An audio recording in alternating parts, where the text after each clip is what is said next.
श्री सुखदेव जी के रूप में भगवान के अवतार का प्रयोजन क्या है, यह विचारणीय तथ्य है। भगवान का स्वभाव है, एक बार जिसका बाह पकड़ लिए भगवान उसे कभी त्यागते नहीं, क्योंकि भगवान की वाणी है। भगवान ने स्वयं कहा है, शरणागत कहूँ जे तजहि निज जन हित अनुमानी ते नर पावर पापमय तिन्हि बिलो कतिहानि। शरण में आए हुए को जो त्यागता है उसके मुख देखने का पाप लगता है, वह दर्शनीय नहीं। भगवान का स्वभाव है, जिसका एक बार बाह पकड़ लेते हैं उसे कभी गिरने नहीं देते। उत्तरा की शरणागति परीक्षित जी के लिए भी शरणागति बन गई, क्योंकि उत्तरा के गर्भ में श्री परीक्षित जी थे और उत्तरा ने भगवत शरणागति ग्रहण किया। पाहि पाहि महायोगिन देव देव जगतपते नान्यं त्वदभयं पश्ये यत्र मृत्युः परस्परम्।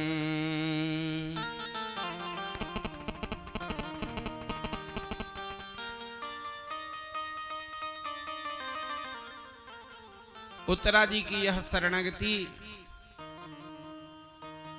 श्री परीक्षित जी के लिए भी शरणागति का कारण बनी और श्री परीक्षित जी महाराज गर्भ में थे।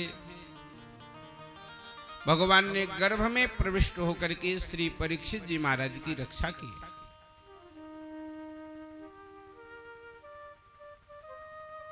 इस बात को श्री परीक्षित जी महाराज ने भी 10वें स्कंध में कहा है,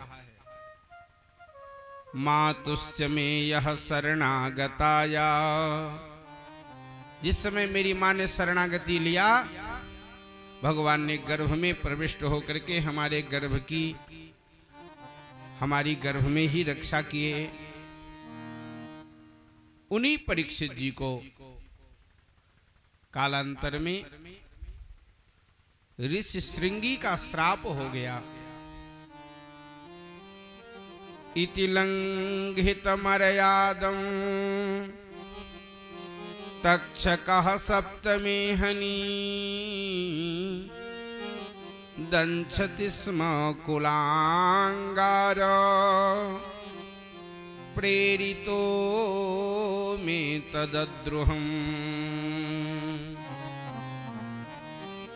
हमारे आदेश से 7वें दिन तक्षक नाग उस राजा को काट ले जिसने मर्यादा का उल्लंघन किया और मेरे पूज्य पिताजी के गले में मृत सर्प डाला। परीक्षित जी महाभागवत थे, साधु ब्राह्मणों के चरणों में उनकी अनंत निष्ठा थी, अनंत प्रेम था। लेकिन तुलसी जसी भवितव्यता तैसई मिलई सहाय। आपुन आवे ताहि पे ताहि तहाँ लई जाय।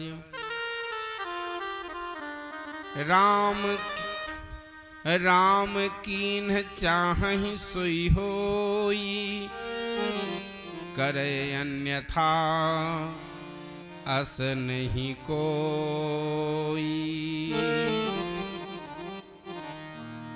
जब जैसी घटना घटनी होती है उस समय वैसी बुद्धि बन जाती है। सोने का मृग नहीं होता, एक बालक भी जानता है। असंभवम हेम मृगस्य जन्म तथापि रामो लुलुभे मृगायाः प्रायः समापन्न विपत्ति काले धियोऽपि पुंसा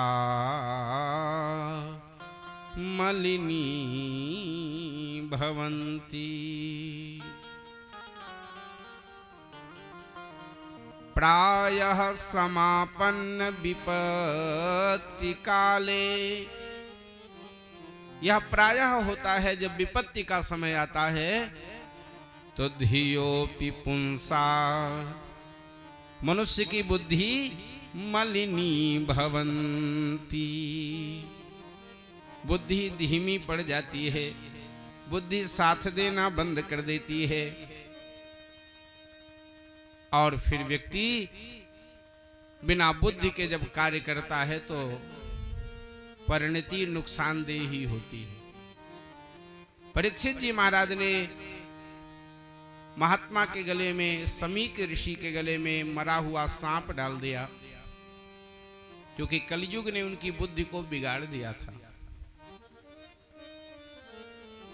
कहते हैं श्री परीक्षित जी ने जरासंध के मुकुट को अपने सिर पर धारण कर लिया था।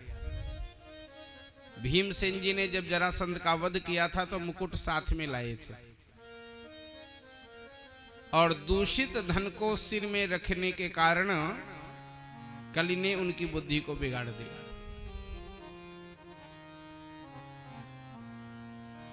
बहुत सावधानी रखने की आवश्यकता है। आजकल कोई कह सकता है मैं तो मुकुट पहनता नहीं, मैं तो सोना सिर पे रखता नहीं, हमारे ऊपर कैसे कलयुग आएगा। ये लक्षणा है। ऊपर से आपने सोना नहीं रखा है, लेकिन मस्तिष्क में तो सोना रख रखे हो। हमारे पास इतना धन है, इतना पैसा है, इतना गहना है, इतनी जमीन है, इतना बड़ा भवन है, हमारे पास इतना बैलेंस है। ये जो मन में बैठा रखे हैं, ये ही दूषित सोना है। हमारा कुछ नहीं है। जो कुछ भी है संपत्ति सब रघुपति कै आही। भरत जी की तरह विचार करें, हमारे पास जो कुछ भी है सब भगवान का है, हमारा कुछ नहीं है। अरे हमारा तो अपना तन नहीं है। अगर तन हो अपना तो इसको क्यों मरने देते हैं, हम रोक लें। हमारी तो एक श्वास नहीं है। हर क्षण हम चाह करके भी श्वास नहीं रोक सकते, श्वास निकलती चली जा रही है। इसीलिए किसी कवि ने कहा था, श्वास श्वास पर नाम रट, वृथा श्वास मत खोय। ना जाने इस श्वास की आवन हो या न हो।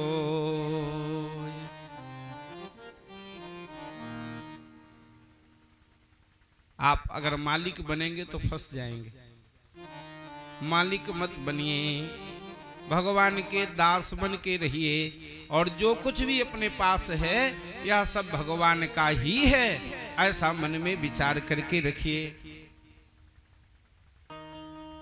आज उन्हीं परीक्षित जी का, जिनका गर्भ में भगवान ने रक्षण किया है, उन्हीं श्री परीक्षित जी का रक्षण करने के लिए वाक वज्र छोड़ा है ऋषि ने। तो वाक वज्र से बचाने के लिए भगवान ने ऋषि का रूप धारण कर लिया और श्री सुखदेव जी के रूप में प्रकट हो गए। बोलिए श्री सुखदेव जी महाराज की।